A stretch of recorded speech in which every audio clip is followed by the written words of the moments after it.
wabarakatuh. Halo, bertemu lagi dengan saya Rina Werdani. Nah, kali ini kita akan membahas tentang mata kuliah Sejarah Sastra Indonesia. Tapi kali ini materinya menarik ya teman-teman, karena kita akan membahas tentang sejarah sastra dengan berhubungan yang lainnya. Langsung aja disimak yuk. Yang penasaran, stay tune. Kali ini ada hubungan kritik sastra dengan sastra yang lainnya apa saja. Kita ke pengertiannya dulu ya. Ya, yang pertama-tama kita harus mengetahui tentang mengkritik sastra. Apa itu mengkritik sastra? Ya, mengkritik sastra adalah menurut penelitian, ya ini ada nak atau kritik menurut bahasa ialah penelitian analisis, pengecekan pembedaan yang baik dan yang buruk, penampakan hal yang buruk dan diskusi. Adab dalam hal ini menunjukkan pengertian, yang artinya ekspresi bahasa yang indah, yang menggunakan gaya bahasa yang indah, juga menggunakan gaya bahasa yang berbeda dari gaya bahasa biasa karena mengandung estetika bentuk dan makna. Nah, namun penjelasan kritik dan sastra digabungkan dalam sejarah sastra ilmuwan, yakni kritik sastra berarti pengajian terhadap karya sastra yang menganalisis dan menjelaskannya agar dapat dipahami dan dinikmati pembaca, kemudian dinilainya secara objektif. Dan kritik sastra ini adalah kajian yang menerangkan tentang pemahaman, penghayatan, penafsiran, juga penilaian terhadap karya sastra. Nah, kali ini ada hubungan kritik sastra dan sastra lainnya. Yang pertama, teori sastra. Yang kedua, sejarah sastra. Yang ketiga, kritik sastra. Langsung aja untuk penjelasannya akan saya sampaikan. Berikut penjelasannya. Pertama, hubungan sejarah sastra dengan teori sastra. Sejarah sastra banyak memerlukan bahan-bahan pengetahuan tentang teori sastra. Misalnya, pembicara tentang suatu angkatan tidak akan terlepas dari gaya bahasa, aliran genre sastra, latar belakang, cerita, tema, dan sebagainya. Sebaliknya, teori sastra pun memerlukan bahan-bahan dari hasil penyelidikan sejarah sastra. Pembicaraan tentang gaya bahasa atau tentang suatu aliran tidak dapat dilepaskan dari pengembangan sastra secara alami. Keseluruhan suatu pengertian dalam teori sastra kemungkinan mengalami perubahan dan berkembangnya. Misalnya, pengertian puisi, cerpen, novel, dan lain-lain mengalami perkembangan karena data-data tentang genre sastra tersebut memang berkembang.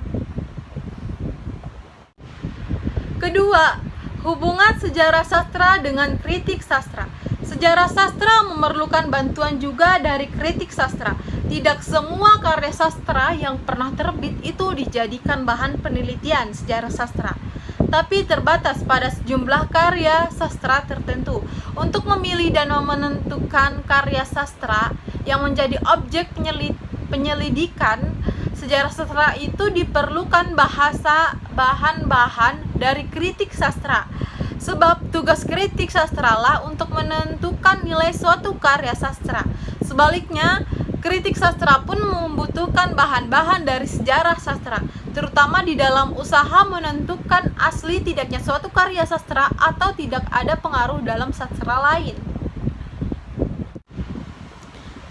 Yang ketiga, hubungan kritik sastra dengan teori sastra.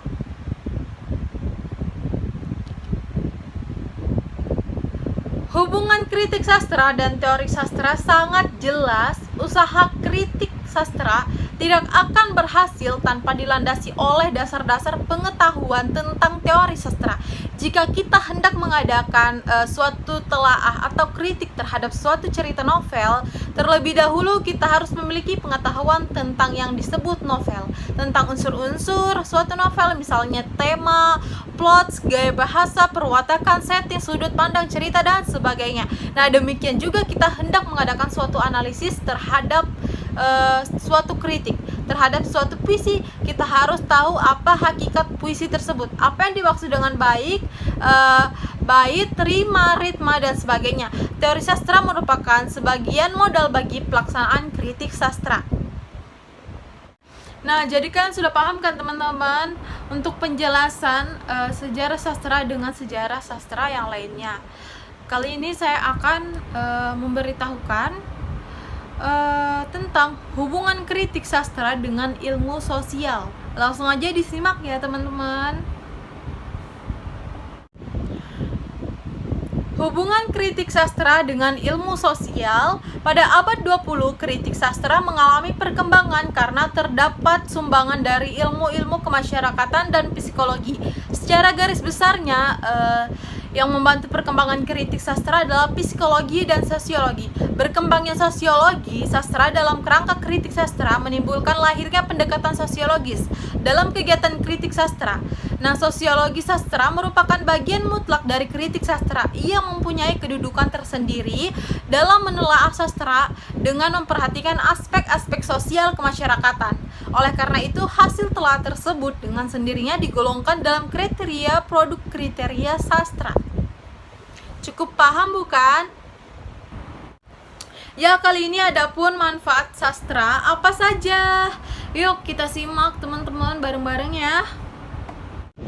Manfaat sastra. Pertama, karya sastra dapat membawa pembaca terhibur melalui berbagai kisahan yang disajikan pengarang mengenai kehidupan yang ditampilkan. Pembaca akan memperoleh pengalaman batin dari berbagai tafsiran terhadap kisah yang disajikan. Kedua, karya sastra dapat memperkaya jiwa emosi pembacanya melalui pengalaman hidup para tokoh dalam karya. Ketiga, karya sastra dapat memperkaya pengetahuan intelektual pembaca dari gagasan pemikiran, cita-cita, serta kehidupan masyarakat yang digambarkan dalam karya. Keempat, karya sastra mengandung unsur pendidikan. Di dalam karya sastra terdapat nilai-nilai tradisi budaya bangsa dari generasi ke generasi. Karya sastra dapat digunakan untuk menjadi sarana penyampaian ujaran-ujaran atau ajaran yang bermanfaat bagi pembacanya. Dan yang kelima, karya sastra dapat disajikan sebagai bahan perbandingan atau penelitian tentang keadaan sosial budaya masyarakat yang digambarkan dalam karya sastra tersebut dalam waktu tertentu. Keenam, yang terakhir, masih banyak manfaat sastra yang bagi satu pembaca berbeda dengan pembaca yang lainnya, sehingga beberapa pembaca yang menikmati buku yang sama bisa jadi memperoleh pengalaman puitik yang berbeda. Selanjutnya, apa yang tercakup dalam sejarah sastra? Mungkin kalian bertanya-tanya ya teman-teman. Nah, yang tercakup di dalam sejarah sastra itu, di dalamnya tercakup teori sastra, sejarah sastra, dan kritik sastra, di mana ketiga hal tersebut saling berkaitan. Nah, untuk mengatakan bahwa tugas sejarah sastra adalah meneliti keragamaan setiap kategori sastra. Jika kalian bertanya-tanya, apakah yang disebut sejarah sastra Indonesia? Apa itu? Sejarah sastra Indonesia adalah bagian dari kajian ilmu sastra yang mempelajari kesusastraan Indonesia. Mulai munculnya kesusastraan Indonesia sampai masa-masa selanjutnya dengan segala persoalan yang melingkupinya, pertumbuhan dan perkembangan gaya bahasa. Jadi, meringkup gaya bahasa. Ya, cukup paham ya, teman-temanku. Ya, itu saja ya untuk materi kali ini yang saya sampaikan. Kurang lebihnya mohon dimaafkan. Saya Rina Werdani pamit undur diri. Assalamualaikum warahmatullahi wabarakatuh.